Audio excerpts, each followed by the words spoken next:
When we left off last time, we had just constructed a top and side view of a worker standing at a workbench. In this exercise, we're going to import the top view of the worker and the workbench into a shop. So to show you what that's going to look like, I'll hide this for just a minute. And look at the assignment here, which tells us to create a shop. It specifies the dimensions of the shop in meters, 10 meters by 18 meters. We won't have to worry about the height of the meter because this is just going to be a top view. We do have to worry about the thickness of the walls, 25 centimeters. There's going to be a door in one end of it that's going to be 4 meters wide. There's going to be a roller conveyor down the center of the building. It's 12 meters long and 0.75 meters wide. There are going to be workbenches aligned along the sides of the conveyor, and there's going to be 5 percentile female. By 5 percentile female, I mean 5 percentile female stature with average proportions, standing at the benches on one side of the conveyor, and 95 percentile males standing at the benches on the other side. And there'll be arcs on here to show how far they can actually reach and touch the surface of the bench without bending or twisting. So let's go back to our AutoCAD. And the first thing we want to do is actually export this part of our drawing, just the top view, into what we call a block or an external file so we can import it into the new drawing. So I'm going to start out by typing the command wblock, and there's actually two commands, wblock and block, and the difference is that wblock saves the drawing elements or objects to an external file, where blocks just saves them internally to that particular drawing file. So I'm going to use wblock here, B-L-O-C-K, and it'll open a right block window. And it's going to ask me to select the objects that I want, or I could select the entire drawing, whatever I want to do, but I'm going to just select the objects. And then it says select the objects here, so I'll click on the select objects button. I'm going to draw a lasso tool around this counterclockwise so it selects everything that it touches. Great. I'll hit return. It takes me back to my menu. And it says pick point. This is going to be the insertion point. Where I use as a reference to place it in my new drawing. So I'm going to click point. And this is important because a lot of times people forget this. And I'll show you in just a second why it's important. Because the default is the XY 0x and 0y location in your drawing. And I don't have the coordinates showing here, but you'll see in just a second that they're quite a ways away from that location. So I'm going to come up here, click on the endpoint there. It's my insertion point. You'll see that this tells me that I'm 162 centimeters right and 302 centimeters above the XY reference point. So if I hadn't specified this, this would have meant that my object would have been offset by this amount. So that's great. That's going to work fine. So I'm going to go OK. Oh, one other thing, it'll ask me where I want to put it. So if I click here, I get a drop-down window showing me the directory, and I'm going to put it on the desktop, and I get to give it a name here, so I'm going to call it female bench. Okay, something like that, and .dwg for drawing, AutoCAD drawing file. Save. Okay. So that should have saved my drawing. I'll type OK. So let's see if this is going to work. I'll come up here to the upper left and find the little plus button right next to my file name. And that's going to create a new drawing window for me. I won't change the layout or anything. I'll see where it is. And the first thing I'm going to do is create a rectangle to represent my shop floor. But before I do that, let's go ahead and make a layer for the shop. So I'm going to open my layer window. We've done this before, and I'll come up here and click on the new layer button. And I'm going to call the first one shop. Okay, and then I'm going to type another one, and we're going to call this one conveyor. Oops. Conveyor. Sometimes you bump the mouse and it kind of sends it off into another, looking for another command, so that's why you hear that gurgle sing sound. Okay, and I'm going to make the shop layer active. Okay, so I'll come down here and put the check by it, so when I'm drawing it'll be in that layer. So that gets me into the right layer. And now I'll hide my layer window. Recall that we want to set our units so we're consistent, so I'm going to type units. I'll get the units, drawing units window. Again, I'll be in decimal. Precision, again, we don't need to be worried about being more than within the nearest millimeter, so I'm going to change that to 0.0. Units, not inches, we'll change that to centimeters. That will be fine. I'll get OK. Great. So let's go ahead and draw our shop. And this is going to be really easy. I just get the rectangle tool, come down here, right on the origin, but maybe off a little bit, and just come over here, and then I'm just going to tell it I want to make this, since I'm in centimeters, 18 meters is going to be 1800 centimeters. Oops, not 800.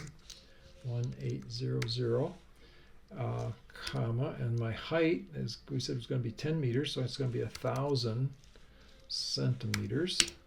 And there's my shop, and you can see it extends well outside of my visible drawing area.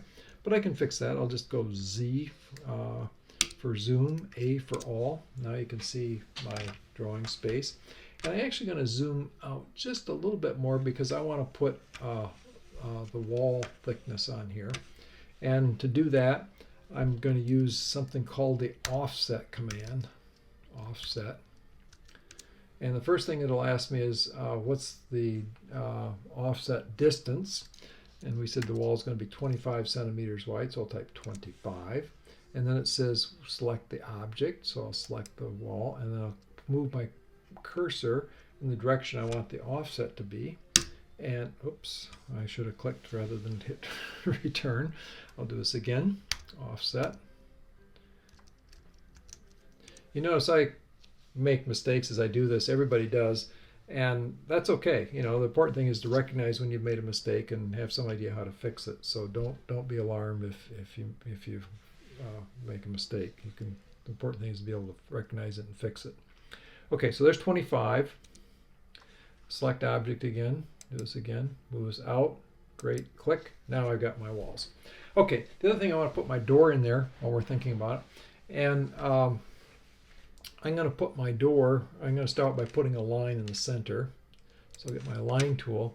And I've got my snap setting set so it finds the center of an object.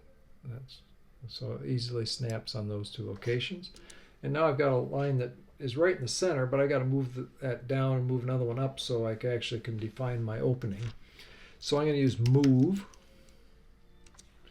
And let's zoom in on that just a little bit so I can see what I'm doing. And I can click on the line to select it, return. Now I select the base point, and then it can be a point on the line. I'll click on the end of it. And then I'll just kind of make sure I come down in a vertical direction. And I'm going to type 200, which will get me to one side of the door. Now I need to put another line up to 400 from this point. So I'm going to go again, instead of move, this time I'm going to use copy. Return. I'll select the line. Oops, didn't get the line. Got it, I think. Yes. Hit return, select base point. Again, select an end. I will come upward in a vertical direction. Should I go up vertically? This time I'll go 400 centimeters. Now I got a line on top. Good. Hit return, tell it I'm done. I can zoom out just a little bit, and you can see where I want to make my cuts for the door opening. So now I'm going to just use the trim command, TR for trim. And all I got to do is come in now and click on these lines. And voila, I've got my opening for the door. So now I've completed the first part of this exercise by making my shop with the walls and the door opening.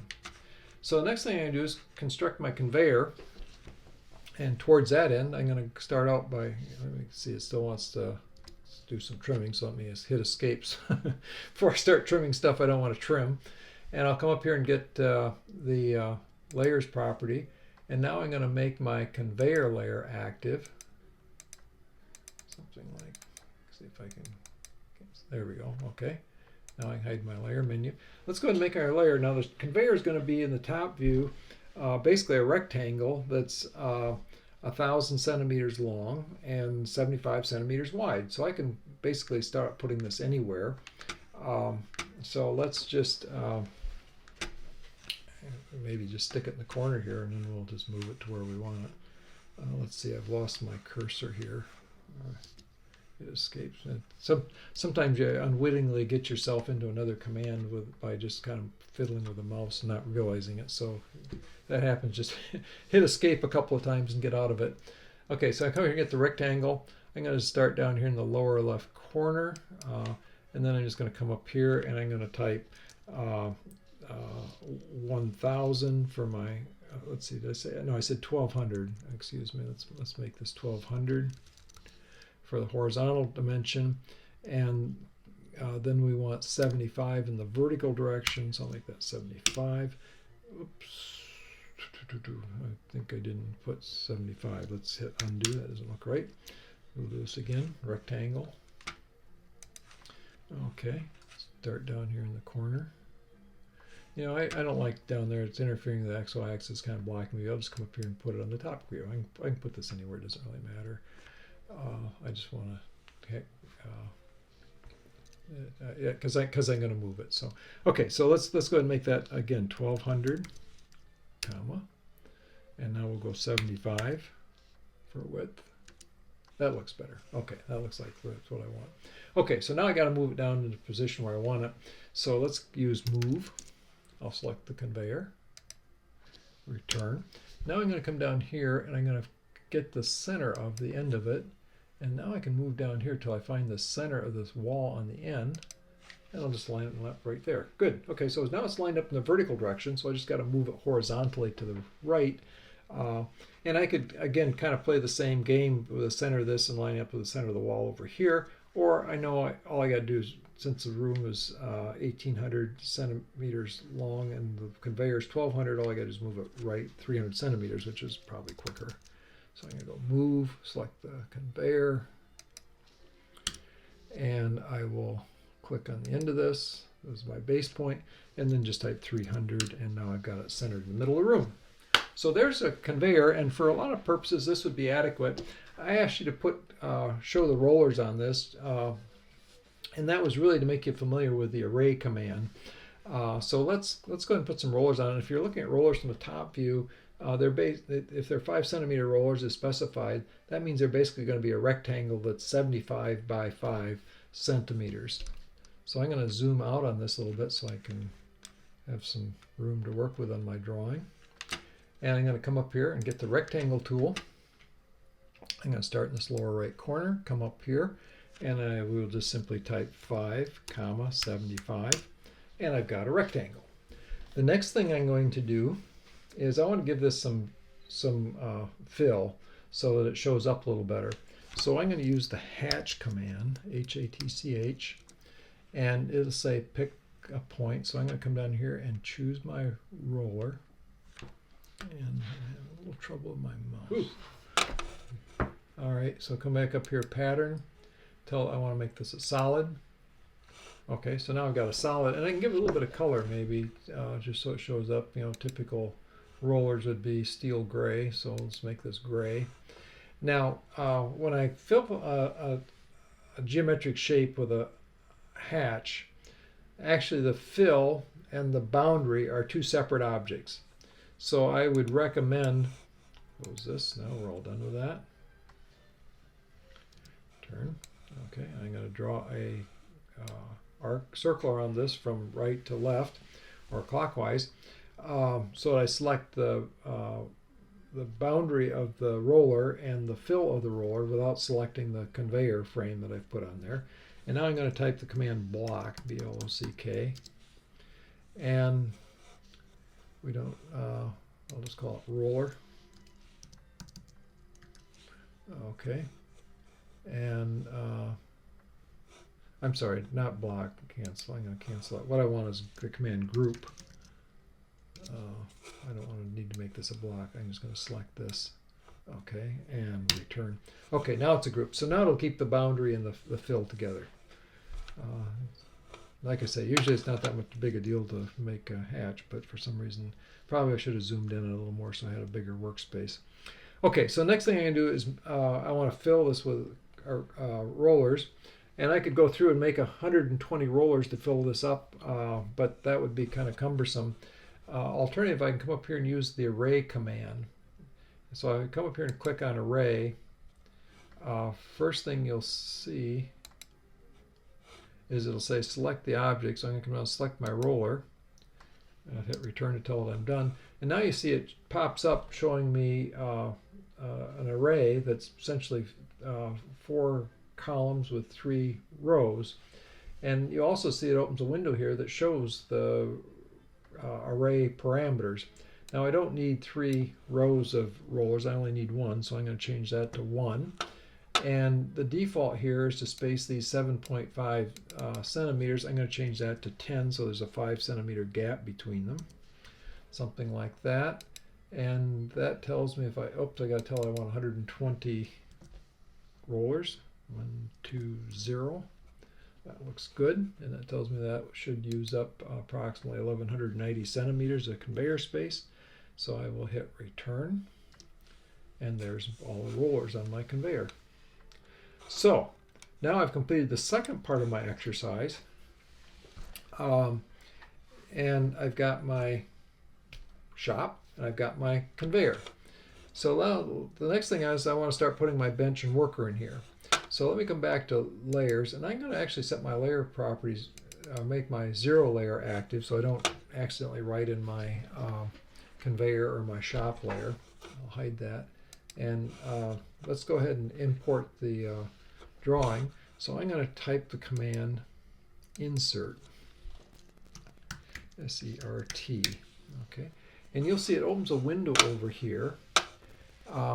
And it should allow me to search for this. So if I come up here, there is a drop down, and you'll see it says Browse Block Libraries. I'll click on that, and basically that takes me to my desktop. And let's look for that block I created a minute. I said it called it Female and Bench. So I'm going to select that and go Open. And we'll give that just a second to pop up here. And it should show up here in Recents. Yep, there it is, Female and Bench. So I'm just going to double click on that, and right away you can see that pops up in my drawing. And I'm just going to arbitrarily stick this on the corner of my conveyor, and then we'll look at kind of repositioning it.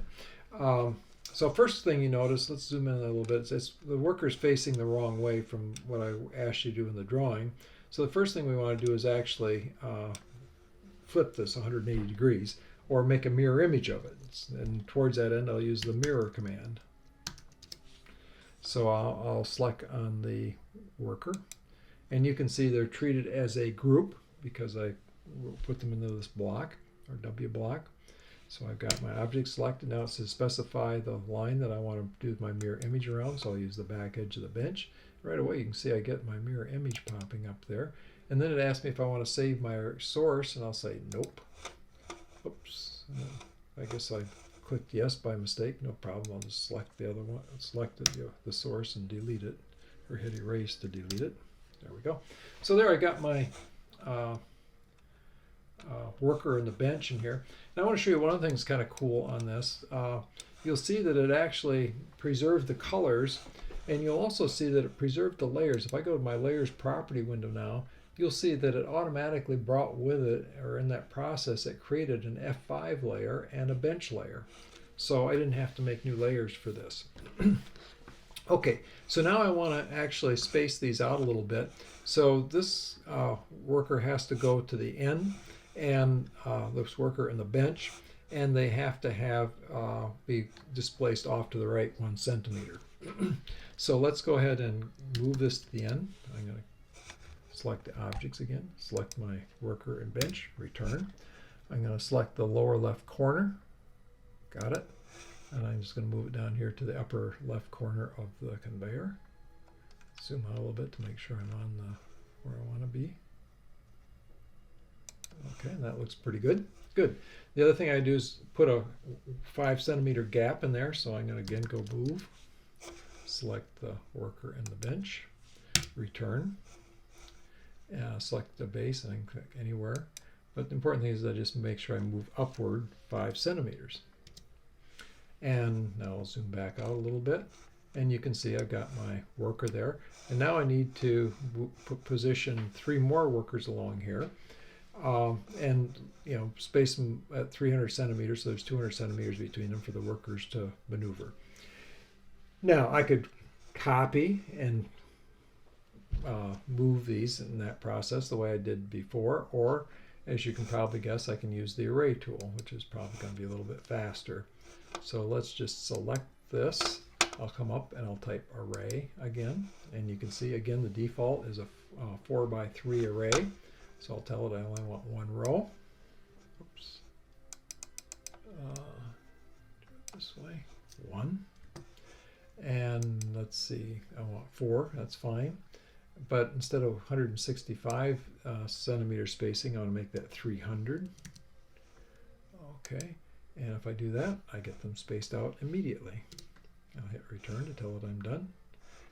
Okay, and there I've got my shop with the shop in one layer, the conveyor in another layer with the rollers on top, and I've got the 4 benches and 4 female workers on one side, and now all it remains is to do the same thing for the bring in the 95 percentile male on the other side. So towards the end we'll have to go back to the original drawing, use the wblock command, save it, import it, do the mirror image and array to complete the drawing. I think the example I shared with you showed dimensions on it. You don't have to do dimensions for this. So this should get you through this exercise. Good luck.